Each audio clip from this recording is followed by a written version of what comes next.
दिवसभरातली मोठी बातमी ती म्हणजे प्रज्ञा सिंगच्या बेताल विधानाची। प्रज्ञा सिंगने शहीद हेमंत करकरेंचा अपमान करणारं धक्कादायक विधान केलंय, ज्या विरोधात निवडणूक आयोगाकडे तक्रारही दाखल करण्यात आली आहे। प्रज्ञा सिंग ठाकूर शहीद करकरेंबाबत बरळलेले आहेत। करकरेंचा सर्वनाश होईल असा शाप दिल्याचं प्रज्ञा सिंगने म्हटलंय।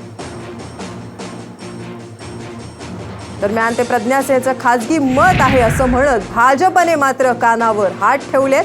मला फसवलं म्हणून करकरेंचा मृत्यू झाला असं प्रज्ञा सिंगने म्हटलंय।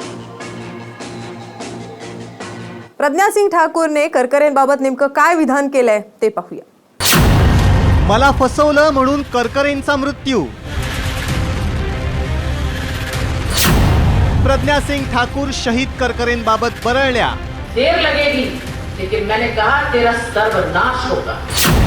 शहीद करकरेंबाबत बोलताना प्रज्ञा सिंगला लाज नाही वाटत। जिस दिन इसको आतंकवादियों ने मारा उस दिन सूतक का अंत हो गया। भाजपच्या उमेदवार प्रज्ञा सिंग ठाकूरनं मुंबई दहशतवादी हल्ल्यातील शहीद हेमंत करकरे यांच्याबाबत अत्यंत चीड आणणारं विधान केलंय। तुमचा सर्वनाश होईल असा शाप दिल्यानंच हेमंत करकरेंचा मृत्यू झाला असं प्रज्ञा सिंग ठाकूर बरळल्यात। आपको विश्वास करने में थोड़ी तकलीफ होगी, देर लगेगी लेकिन मैंने कहा तेरा सर्वनाश होगा। इतनी यातनाएं दी, इतनी गंदी गालियां दी जो असहनीय थी मेरे लिए, और मेरे लिए नहीं किसी के भी लिए। मैंने कहा तेरा सर्वनाश होगा। ठीक 1.25 महीने में सूतक लगता है। जब किसी की यहां मृत्यु होती है या जन्म होता है तो सूतक लगता है। तो जिस दिन मैं गई थी उस दिन इसके सूतक लग गया था, और ठीक 1.25 महीने में जिस दिन इसको आतंकवादियों ने मारा उस दिन सूतक का अंत हो गया।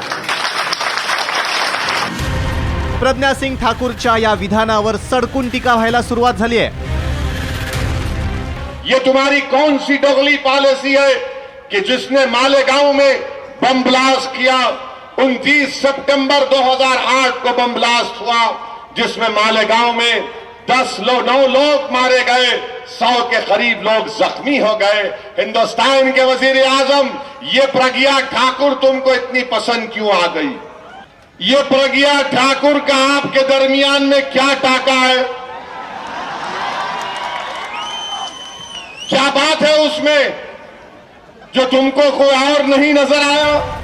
भोपाळ मतदारसंघातनं दिग्विजय सिंग यांच्या विरोधात प्रज्ञा सिंग ठाकूरला भाजपनं निवडणुकीच्या रिंगणात उतरवलंय। प्रखर हिंदुत्वाचं कार्ड भाजपकडनं खेळण्यात आलंय।